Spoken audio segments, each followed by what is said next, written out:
Kayaknya kurang kompak suaranya. Tes vokal dulu. Ibu-ibu saya mau tanya dulu. Ibu, setuju dengan poligami? Kompak. Bapak-bapaknya lagi. Pak, Bapak, setuju dengan poligami? Setuju. Tidak kompak. Yang ada istrinya bilang tidak, yang tidak ada istrinya bilang setuju. Baik, subhanallah walhamdulillah, wala ilaha illallah wallahu akbar, wala hawla wala quwata illa billahil aliyul azim.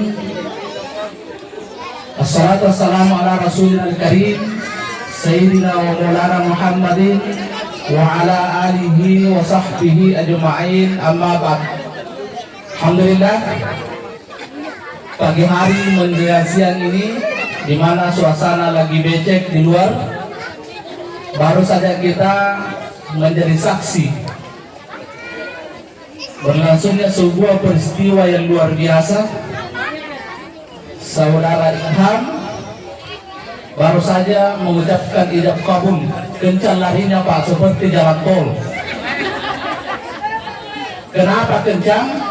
Biasanya memang pengantin baru semangatnya tinggi kalau lagi hujan-hujan seperti ini.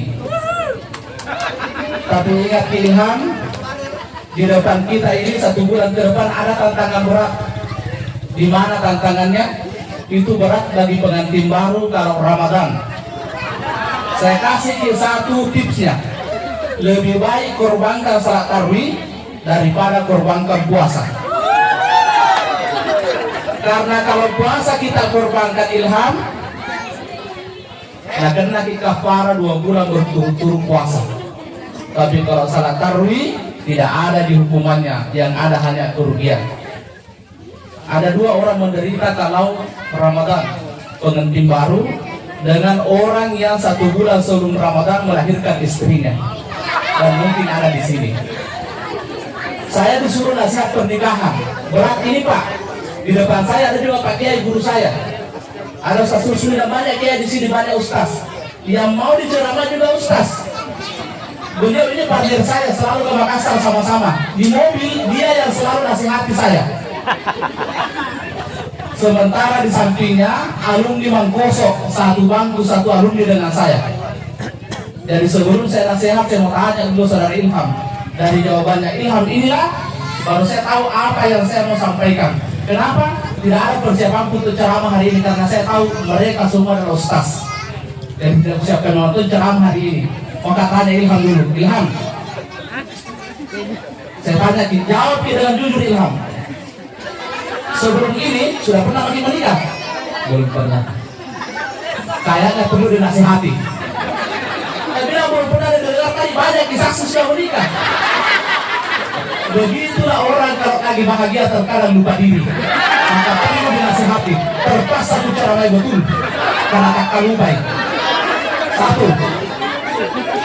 Saya mau tanya pengantin perempuan. Yang kutanya perempuannya laki-laki menjawab Aswidia. Semangat Mantomi Ilham hari ini. Aswidia, berapa persen cinta sama Ilham? 100%. Kayaknya panjang ceramahku ini hari. Kenapa panjang? 1, pengantin laki-lakinya sudah hilang karena terlalu enak. Perempuannya sudah 100% cintanya. Pak, Ibu, kalau pengantin baru 100% itu biasa. Tetapi ingat, kalau sudah mencapai puncak, itu yang susah dipertahankan. Sudah 100, artinya tantangan mempertahankan 100 itu penting. Oke, tadi waktu menikah, di dalam itu saya dengar-dengar dari luar, maharnya seperangkat alat sholat dan emas. Di zaman Nabi tidak pernah ada orang menikah menggunakan seperangkat alat sholat dan sebuah Al-Quran, itu tidak pernah. Tetapi kenapa hari ini orang tua kita selalu menitip setiap menikah orang ada seperangkat alat sholat, ada pesan moral yang orang tua ingin sampaikan kepada kita.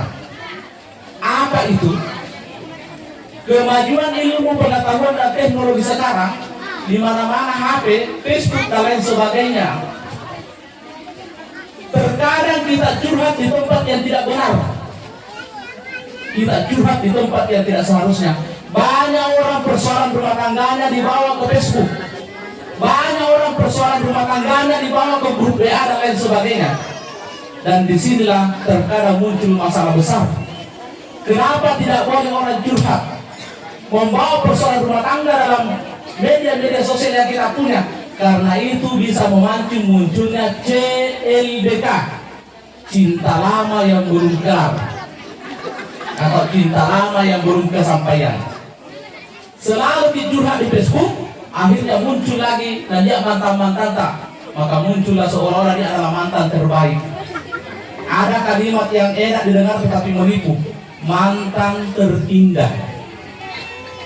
Seindah apapun mantan, kalau kita bawa masuk dalam rumah tangga, pasti hancur rumah tangga tak. Jadi jangan kita tertipu dengan kata-kata mantan terindah. Maka ilham datang dititipkan Al-Quran seperangkat alat salah oleh orang tuanya. Untuk apa itu? Seolah-olah orang tua kita yang mengatakan ilham. Siapa yang tanya? Hati-hati sekali di ilham. Siapa? Aswidya.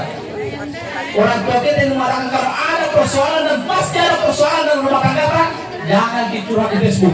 Ambil itu sejadah, ambil itu kudu salat, curhat kepada Allah Subhanahu Wa Taala. Insya Allah aman di rumah tangga. Kayak itu sekarang namanya persoalan rumah tangga. 1 minggu yang lalu di sebuah pengantin di Sulawesi Selatan, saya ketemu dengan senior saya, teman saya yang sudah 10 tahun juga jadi hakim. Saya minta dia tanya saya, Pak Buah, berapa tahun lagi kepada KUA? Saya bilang 10 tahun. Saya bilang berapa orang kita nikahkan? Saya bilang lebih 1000. Apa dia bilang? Masih bukan lagi. Dia bilang berapa ini? Ternyata 10 tahun saya jadi kepada KUA hanya menikahkan lebih 1000 orang. Dia 10 tahun jadi hakim sudah menceraikan lebih 4000 orang. Tingginya angka perceraian. Banyak orang menikah tetapi tidak sedikit orang yang cerai. Makanya itu Pak Ibu, sekarang ini banyak muncul istilah-istilah yang aneh-aneh didengar di media sosial. Ada muncul istilah jamu beras. Apa itu jamu beras? Janda muda beranak 1. Ada jamu jagung. Apa itu jamu jagung? Janda muda jarang goyang. Ada jamu pahit. Apa itu jamu pahit? Janda muda paling hits. Dan masih ada janda masih sengketa dan lain sebagainya. Banyak istilah-istilah muncul sekarang. Kenapa? Ini menggambarkan tingginya angka perceraian. Nah, oleh karena itu, sekarang saya mau kembali bertanya kepada Ilham. Poso di Ilham, poso. Ilham, di sini banyak perempuan cantik. Di antara semua perempuan yang hadir, siapa yang paling cantik? Istriku.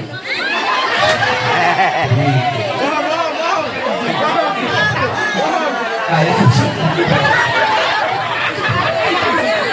perempuannya saya mau tanya. Di sini banyak laki-laki, ada cewek, ada cowok. Saya mau tanya, siapa yang paling ganteng? Alhamdulillah. Banyak yang ini pasti di bawah ini. Saya lagi ini di sini ditanggung karena ada istri di belakang. Aku mau tahu dinasihati gitu. Tadi pertama, jangan curhat di Facebook, di media sosial, tetapi curhat kepada Allah Subhanahu Wa Taala. Kenapa seluruh dunia orang sepakat menjadikan burung merpati sebagai lambang kebahagiaan? Karena ternyata ada 4 tipe unggas. Ada 4 tipe unggas di dunia ini. Pertama, ada unggas tipenya, ada namanya ayam. Bagaimana tipenya ayam? Itu ayam jantannya kalau lagi cari betina, pintar sekali Pak Gombal. Pokoknya biar kayu-kayu Anda juga keperlihatkan betinanya bahwa ini makanan enak. Bagaimana caranya supaya betinanya dekat? Tetapi ketika dia sudah dapat tujuannya, sudah dapat betinanya, apa yang terjadi Pak? Bertelur betinanya, jantannya pergi cari betina lain dan tinggalkan betinanya yang sudah dia berdayakan tadi. Yang repot membesarkan anak-anaknya adalah betinanya, jantannya pergi yang cari yang lain. Ini tidak boleh dibawa masuk ke dalam rumah tangga. Karena kenapa? Laki-laki menikah bukan sekedar untuk melampiaskan kebutuhan biologisnya, karena Nabi mengingatkan kepada kita, ittaqullaha fin nisa wa innakum arastumuhunna bi kalimatillah wa ahlaqtum furujahunna bi kalimatillah. Takutlah kalian terhadap urusan perempuan. Kenapa? Karena engkau mengambil perempuan itu di kalimatillah, dengan kalimat la ilaha illallah, wa ahlaqtum furujahunna, dihalalkan bagimu kehormatannya juga karena kalimat la ilaha illallah. Tanggung jawab Ilham. Ilham tatap istri tak dulu. Sudah, jangan terlalu lama. Sebentar dilanjut. Saya tanya Ki, waktu kita tatap tadi apa di perasaan tak? Cantik. Cocok, jawabannya benar. Tapi satu yang harus kita ingat Ilham, dari ujung kepala sampai ujung kaki ini dicerita. Kenapa cantik? Karena uang semua ini. Uang semua. Halo.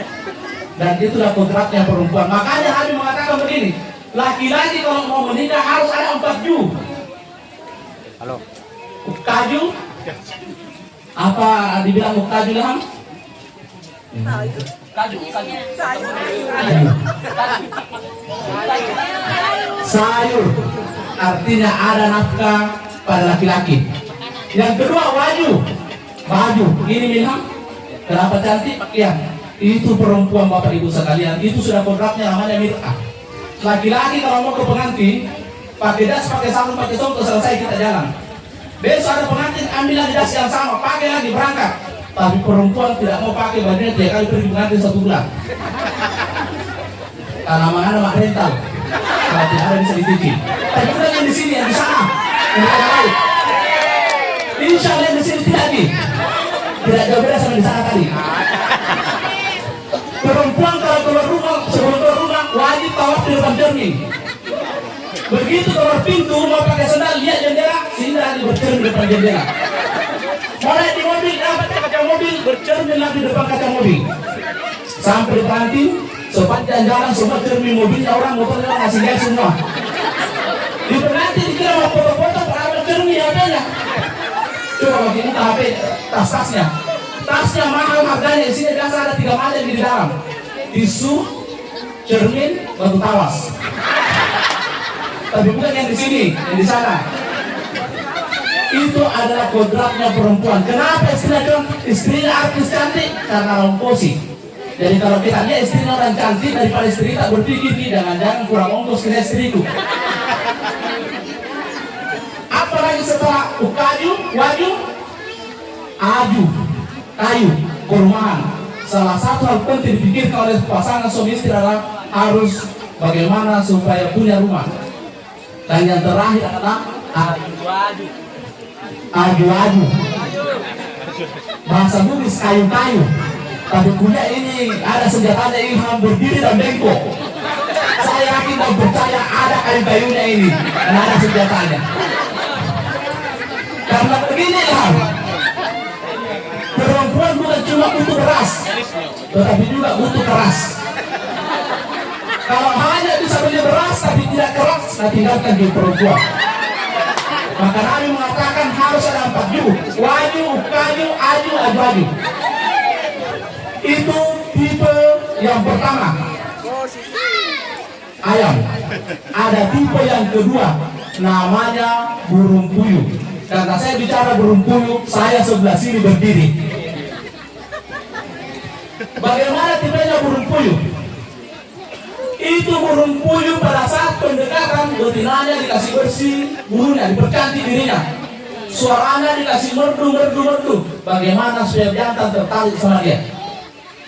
Tetapi begitu jantan tertarik sama dia, lalu selesai bertelur, dia pergi tinggalkan telurnya. Dia repot membesarkan anaknya, telurnya adalah jantannya. Ini adalah tipe yang tidak boleh dibawa masuk ke dalam rumah tangga. Setelah menikah, istrinya pergi keluar bersolek mencari yang lain, sementara yang repot di belakang adalah suaminya. Ar-rijalu qawwamuna 'alan nisa. Ada pesannya Nabi begini. Allah dan malaikatnya akan melaknat langkah kaki, setiap langkah kaki seorang wanita yang keluar rumah tanpa seizin suaminya. Kenapa bisa? Nabi mengatakan, andai kata ada manusia boleh sujud di hadapan manusia, maka yang boleh sujud adalah istri sujud kepada suaminya. Pertanyaannya, kenapa bisa? Karena ketika seorang istri melakukan perbuatan dosa, maka nanti hari kemudian ditanya bukan cuma istrinya, tetapi juga adalah suaminya. Biar bagaimana banyaknya ibadah ini kita laki-laki, kalau ternyata istri tak mempertontonkan auratnya, maka di akhirat kelak juga ada pertanggungjawaban kepada kita. Karena itu, apapun kondisi suami, seorang istri wajib hukumnya taat selama tidak melanggar aturan agama dan aturan pemerintah. Kemudian ada lagi satu karakter unggas. Apa itu karakter unggas? Ada namanya bebek. Itu bebek, andai kata tidak ada surati, andai kata tidak ada ayam, tidak dia ada bebek. Kenapa? Bebek karakternya taunya hanya pendekatan, setelah itu dia sama-sama bikin, setelah itu dia buat di mana dia berada, di situ dia bertelur, ditinggalkan. Dia tidak tahu pelihara telurnya. Makanya jangan heran kalau sekarang ini sering kita lihat di berita Bapak Ibu sekalian, tiba-tiba ada ditemukan bayi di bawah emperan, tiba-tiba ada bayi ditemukan di masjid dan sebagainya. Itu adalah karakter bebek. Tahu mau enaknya saja, tahunya bikin saja, tetapi tidak ada tanggung jawab. Ini juga banyak terjadi orang tua tidak punya tanggung jawab kepada anak-anaknya, dan ini tidak boleh dibawa masuk dalam rumah tangga. Maka yang terpenting adalah kenapa orang sepakat menjadikan burung merpati sebagai lambang kebahagiaan sedunia? Karena burung merpati punya karakter yang luar biasa. Ketika dia saling pendekatan, dia sama-sama merawat diri, saling menjaga, memelihara, bertelur betinanya, jantan betina bergantian masuk mengerami telurnya. Sampai menetas bergantian jantan betina memberi makan kepada anaknya, bahkan sampai dibesarkan anaknya bersama-sama. Bahkan konon burung merpati ketika pasangannya meninggal, dia tidak berani, tidak mau mencari pasangan dia lain sampai dia juga meninggal. Itulah sebabnya kenapa orang menjadikan burung merpati sebagai lambang kebahagiaan sedunia. Saya kira banyak ini, karena kita diceramain sebenarnya memang dari di sini Pak Ustaz, kita diceramain. Apalagi saya lihat di sana ini banyak makanan ini, tidak mau bikin ibu-ibu. Jadi mohon ibu kasih buku nikahnya.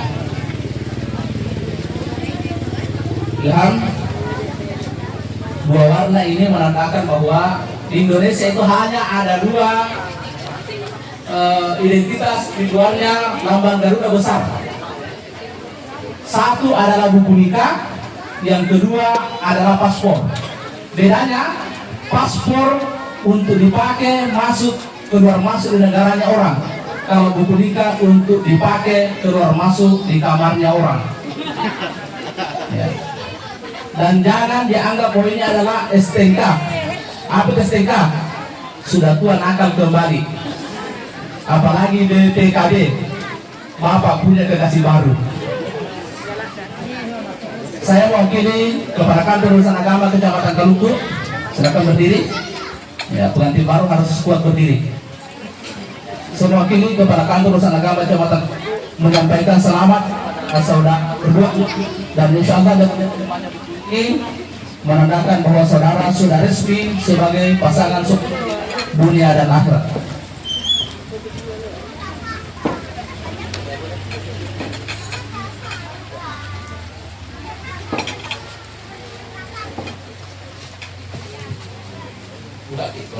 Ini dibuka yang ada fotonya, barusannya betul punya buku nikah ini.